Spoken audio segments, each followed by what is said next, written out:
Hi అండి అందరికీ. శ్రీరామనవమి గురించి తెలుసుకుందాం. శ్రీరాముడు తల్లి గర్భంలో ఉన్న చివరి 9 రోజులు, అంటే చైత్రశుద్ధ పాడ్యమి నుంచి నవమి వరకు ఉండే 9 రోజులు పరమ పవిత్రమైనవి. ఈ రోజులను వసంత నవరాత్రులని, గర్భ నవరాత్రులని పిలుస్తారు. ఇవి ఆధ్యాత్మిక పరంగా, ఆరోగ్యపరంగా కూడా విశిష్టమైనవి. శ్రీ మహావిష్ణువు మానవ రూపంలో జన్మించి ఆదర్శ జీవనం గడిపాడు. సాధారణ ప్రజానీకం కూడా శ్రీరాముడి మార్గంలో పయనించి ఉన్నత జీవితాన్ని గడపాలనే సూచన చైత్ర నవరాత్రులు అందిస్తున్నాయి.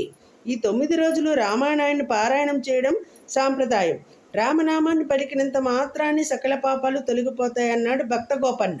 వసంత నవరాత్రుల దివ్యమంగళ స్వరూపుడైన పురుషోత్తముని ధ్యానిస్తూ భక్తిభావనతో గడపటం వల్ల ఆధ్యాత్మిక పురోగతి సాధ్యమవుతుంది.